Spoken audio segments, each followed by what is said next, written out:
Good morning, June 30th, 2020. Here we are, another day. Right now in the United States, as we see the city of Minneapolis, Minnesota, defund the police, which is insane by any stretch of the imagination. We see shootings on the rise significantly all over the United States. In New York, I've heard the most seasoned detectives and officers say in 30, 40 years, they've never seen shootings like this. Over 118 shootings in New York in 6 days. Chicago 2 weeks ago, over 100 people were shot. In New York, many of those people survived. Of the 118, I think 6 were killed. There's almost always children killed in these shootings. And so we're supposed to be paying attention to coronavirus, but it's okay to protest. So it's okay to kill each other in the streets, which is where most of the shootings are occurring. And we're going to defund the police. If I was lecturing in person right now, I would be having a field day.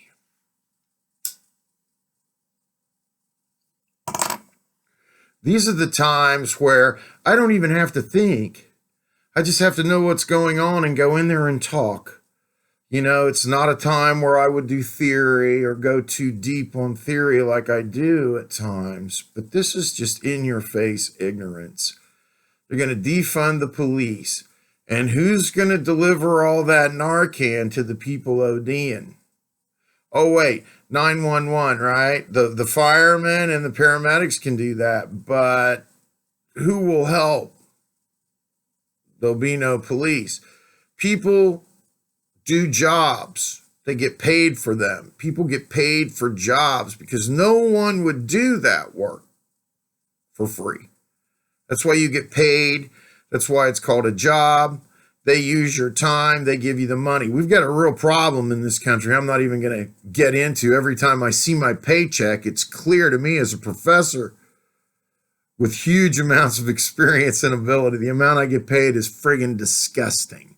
So if we're going to get all like, deciding if we're males or females after we're born and what race is more important than another or religion, maybe we should get workers' rights under control. That's going to kind of be my thrust here in the future. If everybody's going to whine and bitch, maybe we ought to get people paid what they're worth for a freaking change. How about that shit? Nonetheless, what do we got? Well, we got ignorance with a capital I. And it's not the kind of ignorance where you're unaware and can be taught. It's the kind of ignorance where you think you know and you think you know many things.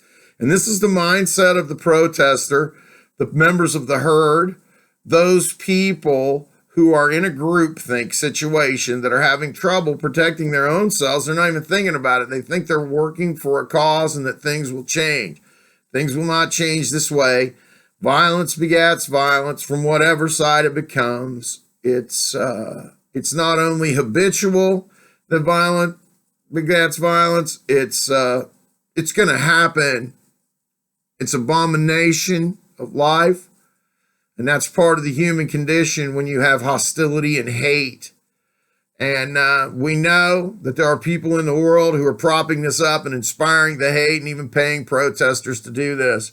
But we cannot defund law enforcement. Give me a break. In time, I hope people see. But right now, it's going to continue. The violence is rampant. So while you're staying safe and thinking maybe you're locked in and it's a bad thing, I kind of be glad, because if you're out there too much, you might be getting shot, depending on where you are. And I never been shot, but I hear it hurts like a bitch. I know a few people who have, and it's a real pain in the ass. If you survive it, powder burn's the worst. Hope it doesn't hit an artery. Boy, what is it on the femoral artery? Like a 20-second bleed out. Severed femoral artery. It'll be fast. You better pray to Jesus. Maybe you better start thinking about that before you go out onto the streets and decide to try to kill people in the name of justice and equality. Hope y'all have a good day, y'all. I know I'm gonna. I got this world to keep me happy. Peace out, y'all.